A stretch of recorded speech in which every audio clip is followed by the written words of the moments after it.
we know there is no absolute freedom of speech. That's the first thing you need to understand. And the reason there is no absolute freedom of speech is because liberty to express oneself is in the context of other competing values. Now, there are those absolutists, very minority of them. I don't think they exist anywhere, maybe some in America, but the majority of the philosophers and the majority of political thinkers, they are not absolutists when it comes to freedom of speech. But there are a minority of inconsistent people, a minority of people who seem to be intellectually challenged and cognitively deranged. They think that no, we should have open access.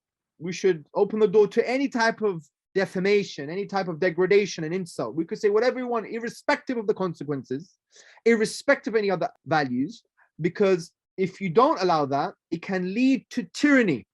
Well, this is a false argument. The slippery slope argument to tyranny doesn't make sense because the door swings both ways.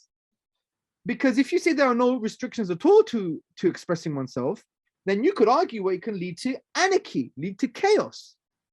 And the thing here is intellectually and philosophically, you need to understand that it doesn't logically follow that restrictions to speech would necessarily lead to censorship and tyranny. It doesn't logically follow. And that's something very important to understand.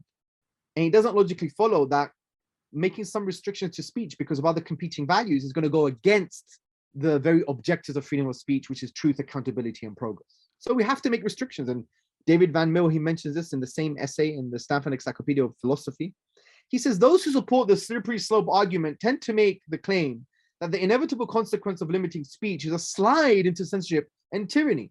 It is worth noting, however, that the slippery slope argument can be used to make the opposite point. One could argue that we should not allow any removal of government interventions on speech or any other type of freedom, because once we do, we are on a slippery slope to anarchy. It is possible that some limits on speech might, over time, lead to further restrictions, but they might not. And if they do, those limitations might also be justified.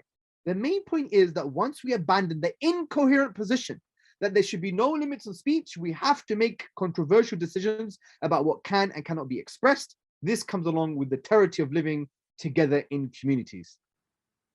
Now, this is why now it's very important to start to think about what are the objectives of freedom of speech. Because remember what I said earlier, philosophers, there is a quasi-consensus, a majority that the philosophers say, they argue that there is nothing intrinsically valuable about freedom of speech. It's actually a means to an end. It's instrumental. It's an instrument to certain goals. What are those goals? Truth, progress, and accountability.